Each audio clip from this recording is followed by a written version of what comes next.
அன்பர்களே, நண்பர்களே, உங்கள் வாழ்வின் இனிய காலை வணக்கம்.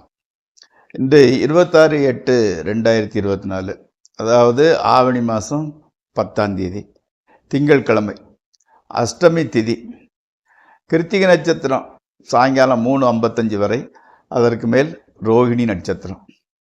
இவங்களுக்கு சந்திராஷ்டமம் இன்னைக்கு துளாராசிக்காரர்களுக்குடையது. ராகு காலம் காலையில் 7:30 9 வரை, யமகண்டம் 10:30 12 வரை, நல்ல நேரம் காலையில் 9 to 10, சாயங்காலம் 4:15 5:15 வரை. இன்னைக்கு அணிய வேண்டிய உடைய நிறம் வெண்மை, வெள்ளை கலர் சட்டு போட்டுக்கலாம். தவிர்க்க வேண்டியது, போடக்கூடாதது பச்சை. சாப்பிட்றது சப்பாத்தி, அதாவது கோதுமையில் செஞ்சது பூரி அல்லது கோதுமை ரவை உப்புமா கூட சாப்பிடலாம். இப்போது நம்ம சுக்கிரன் எந்த வீட்டில் இருந்தால் என்ன மாதிரி பலன்களை தான் பார்த்துக்கிட்டு வரோம். இப்போது 9ஆம் வீட்டில் சுக்கிரன் இருந்தால் என்ன பலன் நடக்கும்னு பார்க்கலாம். ஒருத்தருடைய ஜாதகத்தில் சுக்கிரன் 9ஆம் வீட்டில் இருந்தால் அவரை சுயநலமே பிரதானமாக கருதுவார். அதாவது செல்ஃபிஷ்னு வச்சுக்கலாமே. மதத்தில் ரிலீஜன், அது இந்துவாக இருக்கலாம், முஸ்லீமாக இருக்கலாம், கிறிஸ்டினாக இருக்கலாம், மதத்தில் பற்று உடையவர். குரு கடாட்சம் அவருக்கு நல்ல குரு கிடைப்பார். வெற்றிகரமான வாழ்க்கை, லலித கலைகள், எல்லா மியூசிக்கு, டான்ஸு, அது இது எல்லா கலைகளிலும் ஈடுபடுவார்.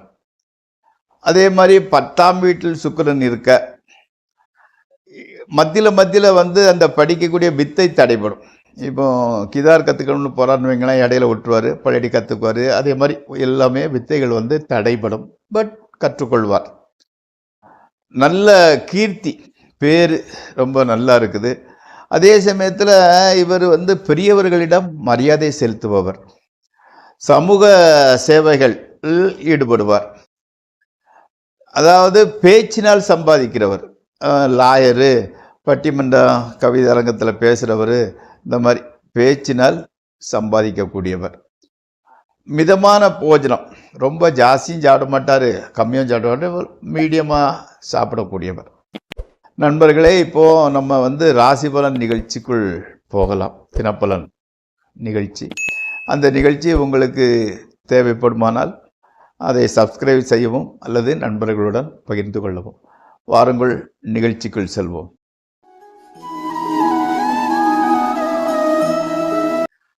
முதலில் மேசராசி.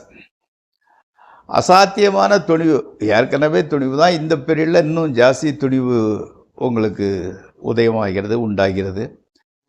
வாழ்க்கையில் எது நடந்தாலும் அதில் வெற்றிங்கிறது உங்களுக்கு கிடைக்கிறது. எந்த காரியத்தை தொடங்கினாலும் அதில் நல்ல பலன்களும் கிடைக்கிறது.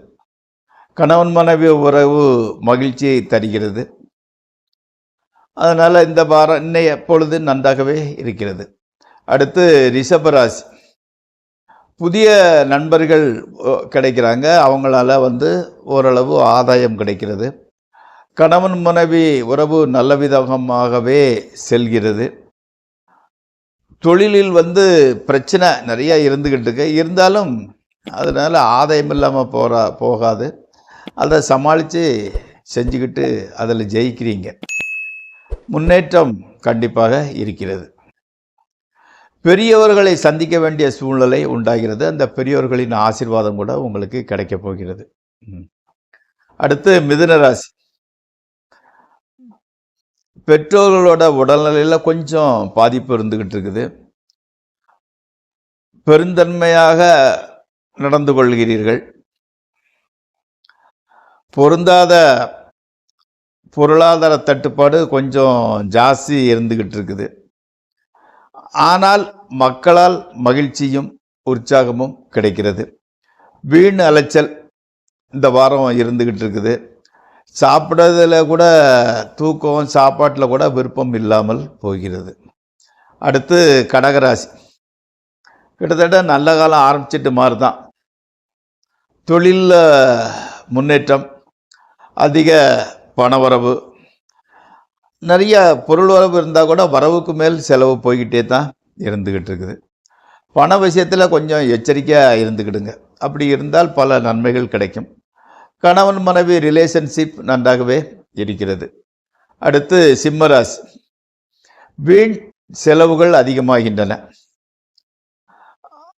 இப்போ அந்த வீண் செலவுனால பணத்தட்டுப்பாடு ரொம்ப டைட் ஆயிடுச்சு. பணத்தட்டுப்பாடு உண்டாகிறது. தொழில் ஓரளவு லாபமாகவே செல்கிறது. தொழில் மாற்றம் ஏற்பட வாய்ப்புள்ளது. உறவினர்களிடமிருந்து உதவியை எதிர்பார்க்க வேண்டாம். ட்ரேடிங்கை தவிர்த்து விடுங்கள். அடுத்து கன்னிராசி. தொழிலில் நல்ல ஆதாயமும் மகிழ்ச்சியும் இருக்கிறது. உறவினரோட கொஞ்சம் எச்சரிக்கையாக பழகுங்கள். நண்பர்கள் உங்களுக்கு சப்போர்ட்டிவாக இருக்கிறாங்க. மேலதிகாரிகள் ரொம்ப சப்போர்ட்டிவாக தான் இருக்கிறாங்க, உதவி புரியலாம். கணவன் மனைவி உறவு மகிழ்ச்சியாக இருக்கிறது. சிறு சிறு விபத்து ஏற்பட வாய்ப்புள்ளது. வண்டியை மெதுவாகவும் எச்சரிக்கையாகவும் ஓட்டுங்கள். அடுத்து துளாராசி. குடும்பத்தில் பணத்தட்டுப்பாடு, வீண் மனத்தாங்கல் அதிகரிக்கிறது. வேளாவேளைக்கு உணவு உண்ண முடியாத சூழ்நிலை ஏற்படுகிறது. உடலில் சிறு சிறு பிரச்சனைகள் ஏற்படுகிறது. தொழில் ஓரளவு பரவாயில்லை. பர்டிகுலராக உங்களுக்கு இந்த கால் வலி தான் கொஞ்சம் ஜாஸ்தி பிரச்சனையை கொடுத்துக்கிட்டு இருக்குது. தொழில் மன அமைதியை கொடுக்கிறது. அது அடுத்து விருச்சிக ராசி. பிரயாணங்கள் நல்ல பலனை தருகின்றன. புதிய வீடு, வாகனம், நிலம், ஆபரணங்கள் வாங்க வேண்டிய சூழ்நிலை உருவாகிறது. கணவன் மனைவி உறவு சிறப்பானதாகவே இருக்கிறது. மக்கள், சுற்றத்தினர், நண்பர்கள் உதவியாக இருக்கின்றனர்.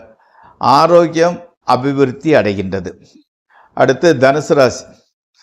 ஆன்மீக சிந்தனையில் மனம் ஈடுபடுகிறது. இடையில நின்று போன பல காரியங்கள் இப்பொழுது முடிவடைகிறது. அதனால் பல நன்மைகளும் கிடைக்கப் போகின்றன. தொழிலில் நல்ல ஆதாயமும் மேலதிகாரிகளின் உதவியும் கிடைக்கிறது. கணவன் மனைவி உறவு நன்றாகவே இருக்கிறது. அடுத்து மகர ராசி. பெற்றோர் உடல்நிலை பாதிக்கப்படலாம்.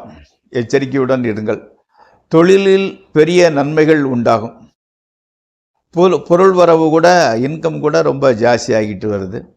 குடும்பத்தில் மங்களகரமான காரியங்கள் நடைபெறுகின்றன. வெளியூர் பிரயாணங்கள் நல்ல பலன்களை தருகின்றன. அடுத்து கும்பராசி. மனைவி மக்களால் பணச்செலவு அதிகம் உண்டாகிறது. பெண் நண்பர்களிடம் எச்சரிக்கையாக பழகுங்கள். பெண்களால் கெட்ட பெயர் ஏற்பட வாய்ப்புள்ளது. வெளியூர் பிரயாணங்களினால் பெரிய நன்மை எதுவும் ஏற்படாது. ஸோ அவசியம் இல்லாவிட்டால் அதை பிரயாணம் செய்வதை தவிர்க்கவும். அடுத்து மீனராசி. மற்றவர்கள் விஷயங்களில் தலையிட வேண்டாம். தொழிலில் உற்சாகம் இல்லாத சூழ்நிலை. நெருங்கிய நண்பர்கள் மூலம் உதவி கிடைக்கும். கணவன் மனைவி உறவு ஓரளவு தான் நல்லபடி நடக்கிறோம். புதிய நண்பர்கள்ட்ட கொஞ்சம் ஜாக்கிரதையாக பழகுங்கள். எதிர்பாராத பணவரவு வர வாய்ப்புள்ளது. நண்பர்களே, இந்த ராசி பலன் நிகழ்ச்சி இத்துடன் முடிவடைகிறது. நாளை மீண்டும் சந்திப்போம். உங்கள் பால்.